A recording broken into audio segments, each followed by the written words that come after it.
সরস্বতী পূজার ভ্লগ দিতে এতটাই দেরি হয়ে গেছিল যে আমি ফোনটা विश्वाः যখনই হাতে নিলাম ভিডিওগুলো समत्यजनान् ডিলিট করার জন্য, তখন गन्धः ভিডিওগুলো দেখে আমার মনে খুব पुष्पाञ्जलिः মায়া হলো আর মনে হলো नमः যে এত কষ্ট করে যখন ভিডিওগুলো सरस्वत्यै শুটই করে नमः। নিয়েছি, তাহলে ভিডিওটা এডিট করে এবার পোস্ট করা যাক। So welcome back to my channel and welcome back to the Saraswati Puja blog. ঠাকুরমশাইয়ের আদেশ ছিল তিনি ৭টা থেকে ৭:৩০টার মধ্যে আসবে এবং তার বেশি যদি দেরি হয় তিনি আর আসতে পারবেন না।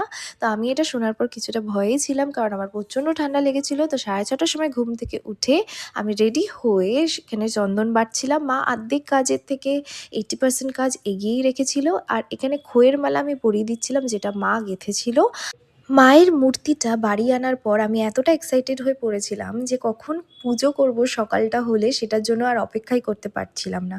কারণ এবার মায়ের সাথে আমি কিভাবে জানি না প্রচণ্ড কানেকশন ফিল করছিলাম। তো এখানে ধূপ-ধুনো আমি জ্বালাচ্ছিলাম অ্যান্ড এটার গন্ধটা আমার এতটা ভালো লাগে।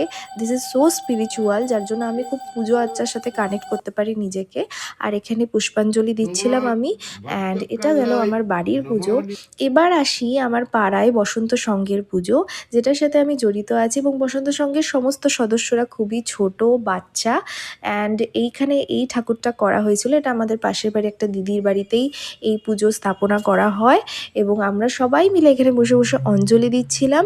সেদিন ছিল খিচুড়ি ভোগ, সবাইকে খিচুড়ি খাওয়ানো হয়েছিল এবং যারা চাঁদা দিয়েছিল তাদের জন্য খিচুড়ি সাপ্লাই করা হয়েছিল, কিন্তু সেইগুলোর কিছু ভ্লগই আমি করতে পারিনি, কারণ সেদিন এতটা পরিমাণে ব্যস্ত ছিলাম যে আর এসব কিছু করা হয়নি।